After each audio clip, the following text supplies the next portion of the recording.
L'incision principale est réalisée à l'aide d'un couteau de 30 degrés, à peu près à 11 heures. Du Midran est injecté en chambre antérieure afin d'augmenter la dilatation pupillaire. Un premier agent visqueux de type cohésif est injecté en chambre antérieure afin de maintenir cette dernière pendant les premières étapes de l'intervention. L'incision principale est réalisée avec un couteau de 2,2 mm. Un kystitome est introduit en chambre antérieure afin de réaliser une petite moucheture sur la capsule antérieure. Par la suite, nous utilisons une pince à capsulorhexis. Le rhexis doit mesurer environ 6 mm de diamètre et être régulier et centré.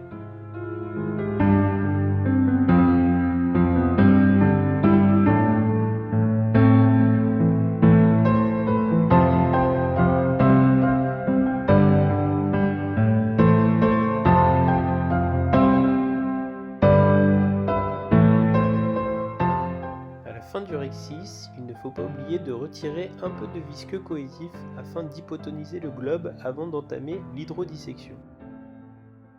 Cette dernière est réalisée à l'aide d'une canule plate. Vous pouvez remarquer ici une première vague. Et lors de l'injection d'eau à partir de l'incision de service, vous allez pouvoir remarquer une deuxième vague juste ici, permettant de confirmer la dissection du cristallin de la capsule postérieure. Une rotation est effectuée pour vérifier que le cristallin est bien détaché.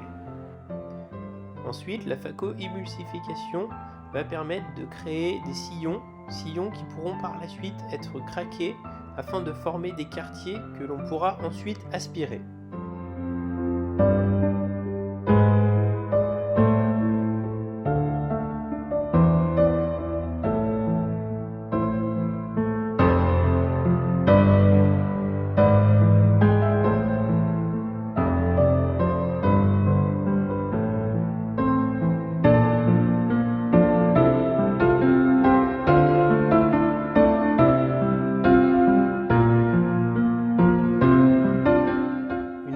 Les sillons réalisés, il faut réaliser un cracking afin de séparer les différents quartiers avant de les aspirer.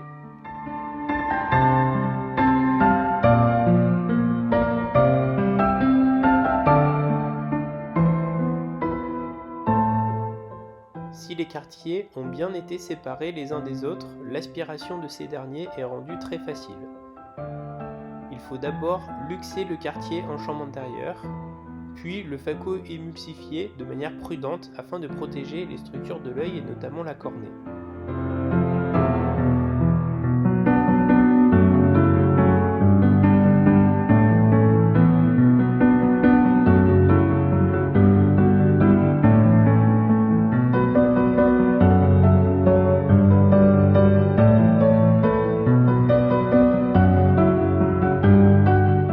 L'étape suivante consiste à réaliser un lavage des masses résiduelles à l'aide d'une canule d'irrigation-aspiration.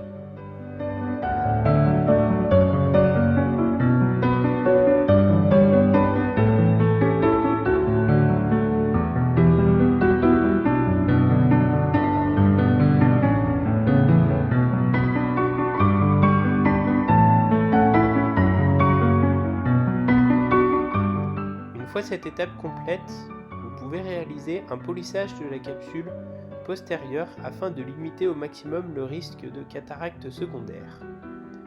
Un deuxième visqueux de type dispersif est injecté ensuite dans l'œil, notamment au niveau du sac capsulaire, afin de l'ouvrir et de pouvoir y injecter l'implant de chambre postérieure.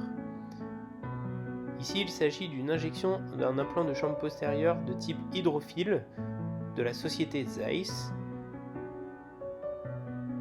L'implant est ensuite placé et centré dans le sac capsulaire et nous pouvons ensuite réaspirer l'agent visqueux dispersif en prenant soin de passer sous l'implant et au-dessus de l'implant afin d'être le plus complet possible et de prévenir une hypertonie post-opératoire.